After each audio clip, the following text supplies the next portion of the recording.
KBS는 재난방송 주간방송사입니다. 5천만의 영혼이 뜨거운 햇살과 바람 아래 새로이 희망을 품었습니다. 인내의 시간을 거치고 나서야 비로소 녹아들어 음식의 맛을 살리는 소금처럼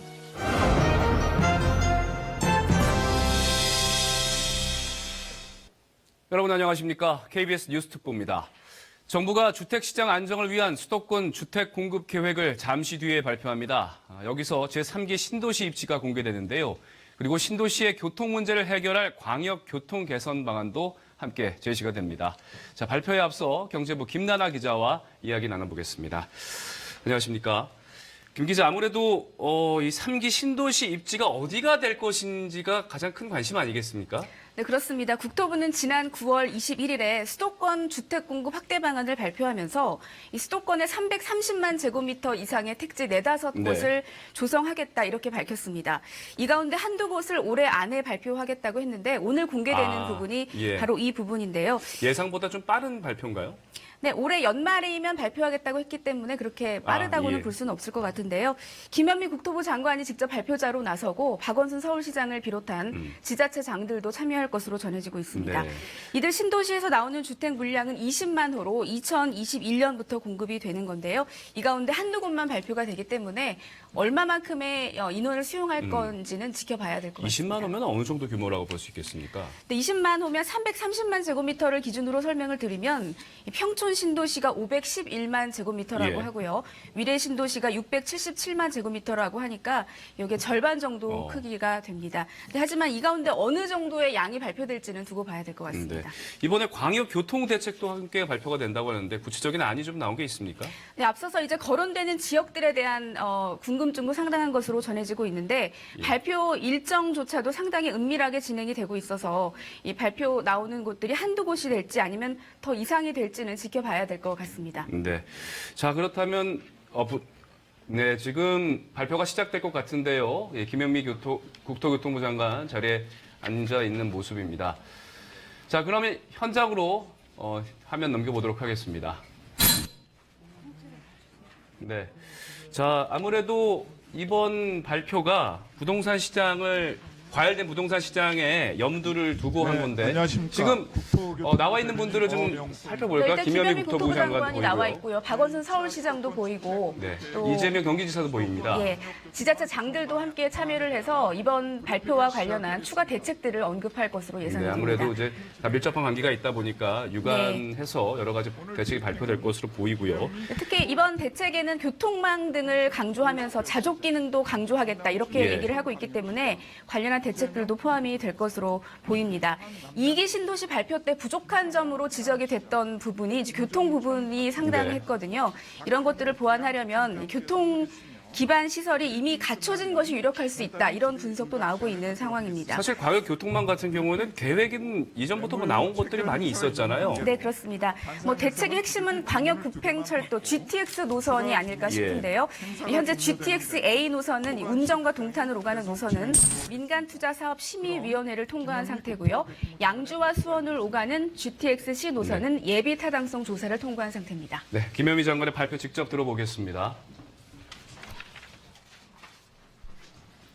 안녕하십니까. 국토교통부 장관 김현미입니다. 오늘은 정부 단독으로 주택 공급 계획을 발표하던 관례를 깨고 수도권의 광역 기초단체장 여러분과 함께 했습니다. 자리를 함께 해주신 박원순 서울시장님, 박남춘 인천시장님, 이재명 경기도지사님, 조광한 남양주시장님, 김상호 하남시장님, 김종천 과천시장님, 박영우 인천 계양구청장님께 감사 인사드립니다. 이 자리는 그간 대규모 택지 개발의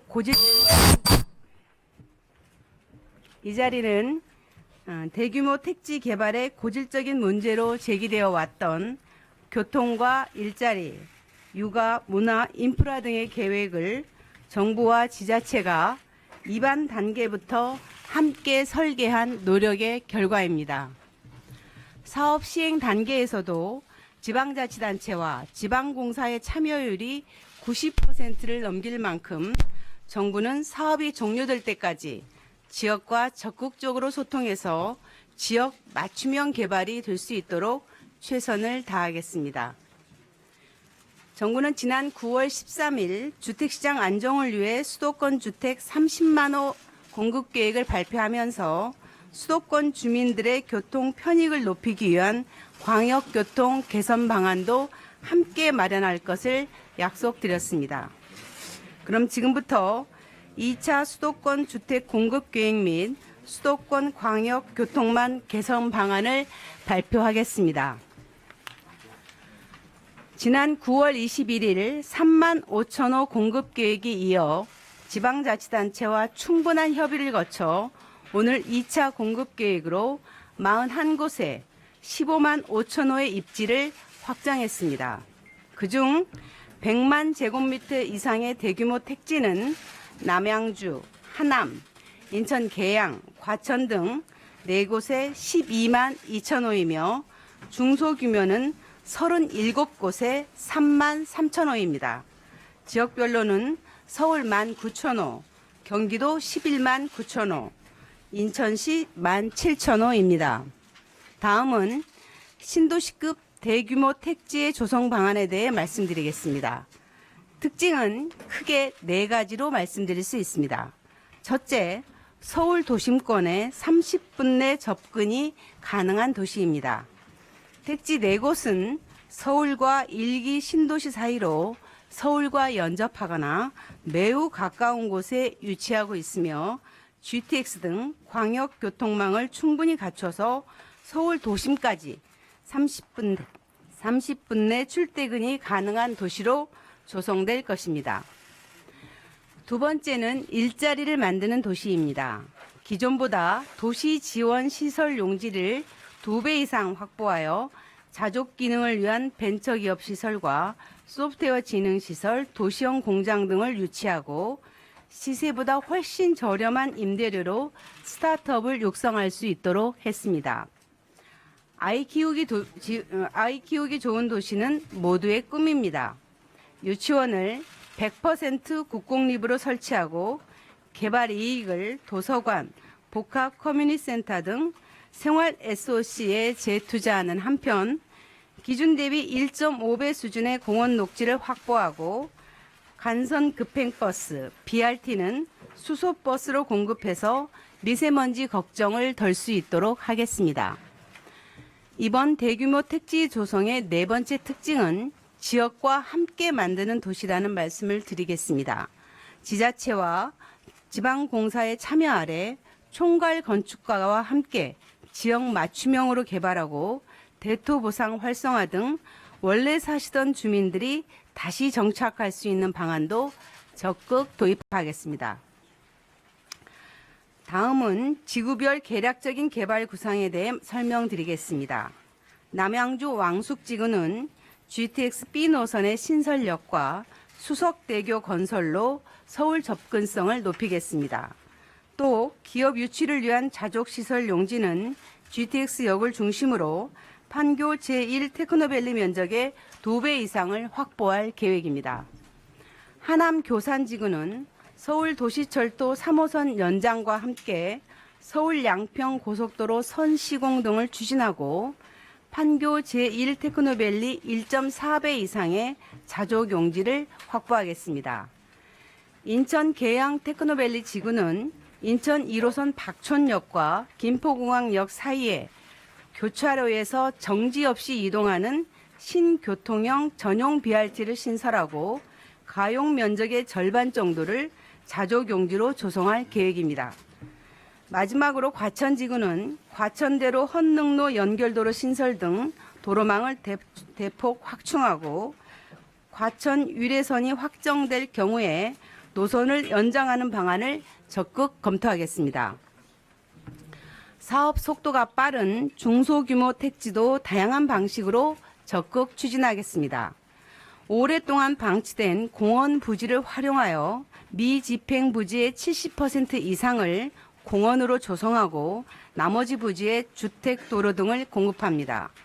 또한 도심 내에 입지가 좋은 국공유지, 군 유유부지도 적극 활용할 계획입니다. 서울 도심에서 32곳 19,000호의 입지를 선정하였습니다. 서울 도심에 공급되는 주택은 대부분 기조성된 토지를 활용하는 만큼 조기에 공급이 가능하고 직장과 가정이 근접한 장점이 있습니다. 소규모 택지의 경우 20년부터, 대규모 중규모 택지의 경우 21년부터 연차적으로 주택이 공급됩니다. 아울러 대규모 택지 주변 지역은 토지거래 허가 구역으로 지정하는 등 투기 방지 방안도 동시에 진행하겠습니다. 택지 인근 지역과 수도권 주택 시장의 가격 동향과 거래량도 면밀히 살펴보겠습니다. 과열이 발생하거나 확산될 우려가 있는 지역은 규제 지역으로 신속히 지정하여 대출, 세제, 전매 제한 등을 강화하겠습니다. 아울러 주택시장을 교란하는 행위가 있는 경우에는 지자체 합동조사를 시행하고 자금 조달 계획서도 꼼꼼히 검증하여 투기 수요를 철저히 차단하겠습니다. 다음은 수도권 광역교통 개선 방안입니다. 신규 택지 개발과 함께 만성적인 교통난을 해소하여 수도권 어디서나 이동에 불편이 없도록 하겠습니다. 우선 국가 주도로 급행 간선 중심의 중추망을 조기에 구축하겠습니다. GTX-A 신안산선의 조속한 착공은 물론 최근 예타를 통과한 GTX-C 노선도 내년 초 기본계획 수립에 착수하여 이르면 2021년에 착공할 수 있도록 추진하겠습니다. GTX-B 노선과 계양 광화 고속도로는 내년까지 예타 완료를 추진하고 신분당선 연장과 같이 입주민이 재원 분담을 한 사업은 제도 개선을 통해서 신속하게 추진하겠습니다. 여기에 외곽 순환 고속도로 등 순환망을 연결하고 광역 인프라가 취약한 지역도 조속히 보완하여 수도권 전역에서 빠르고 편리한 대중교통 이용이 가능하도록 하겠습니다. 이와 함께 수도권 곳곳에 환승센터를 구축하여 환승센터와 연계해서 M버스를 충분히 공급하고 정시성, 쾌적성, 대량 수송을 모두 갖춘 전용 BRT를 구축하는 한편 차내 혼잡도를 완화하기 위한 2층 버스 도입도 확대하겠습니다. 마지막으로 대도시권 광역교통위원회를 통해서 지자체 간 이견으로 지연되었던 핵심 사업들의 추진력을 확보하고 제도 개선을 통해서 선교통 후 개발의 원칙을 더욱 공고히 하겠습니다. 존경하는 국민 여러분, 서울 수도권의 좋은 입지에 속도감 있는 공급, 임대주택과 분양주택의 균형 있는 공급, 실수요자 우선 및 투기 수요 차단이라는 3대 원칙은 정부의 일관된 의지입니다. 이 원칙에 더해 오늘 말씀드린 2차 계획은 시장 안정을 위한 주택 공급 계획에 그치지 않고 지방자치단체와 함께 교통, 일자리, 육아, 환경 등의 대책을 모색하며 정주 요건을 강화했다는 점에서 보다 진일보한 대책이라고 말씀드릴 수 있습니다.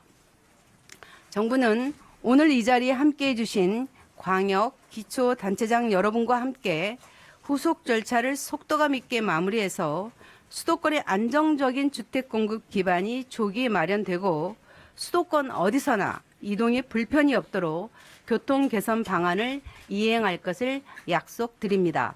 아울러 내년 상반기 11만 호의 추가 공급 계획으로 수도권 주택 총 30만 호 공급 계획을 차질 없이 수행하겠습니다. 감사합니다. 네, 수도권 주택 공급 계획을 김현미 국토교통부 장관의 발표로 들어보셨습니다. 자, 발표 내용 경제부 김나나 기자와 이야기 좀 더 나눠보도록 하겠습니다. 신도시 입지로 4곳이 선정이 됐네요. 발표 네. 내용 좀 정리해볼까요? 네, 신도시 등 대규모 택지로 4곳이 선정이 됐고요. 또 중소규모 택지 위치로 37곳이 선정이 됐습니다. 이 합하면 한 15만 5천 호 정도를 감당한다 네. 이렇게 보이는데요. 이 택지들은 도심까지 30분 안에 도달할 수 있겠다고 해서 앞으로 도로망, 또 전철, GTX 이런 것들과의 활용 방안이 비중 있게 다뤄질 것으로 예상이 됩니다. 앞으로 가장 큰 관심은 이제 과연 이 발표가 부동산 시장 안정에 효과를 낼 수 있을까 아니겠습니까? 네, 모레면 9.13 대책 100일이거든요. 지금 현재 부동산 시장은 그 이전보다는 좀 불안한 모습이 네. 잠잠해진 상태다 이렇게 평가를 받고 있는데 오늘 나온 계획들이 성과를 내기 위해서는 발표에서 강조가 된 대로 교통, 교육, 일자리 할 것 없이 어떤 자족 기능을 충분히 수행할 수 있으냐가 관건이 될 것으로 보입니다. 네, 여기까지 듣겠습니다. 김나나 기자였습니다. 고맙습니다.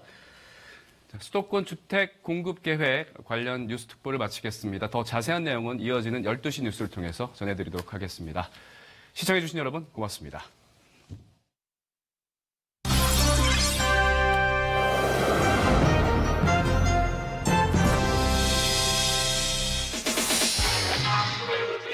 안녕하세요. 슈퍼주니어 려욱입니다. KBS 디지털 콘텐츠를 쉽게 볼 수 있는 방법 여러분 알고 계셨나요?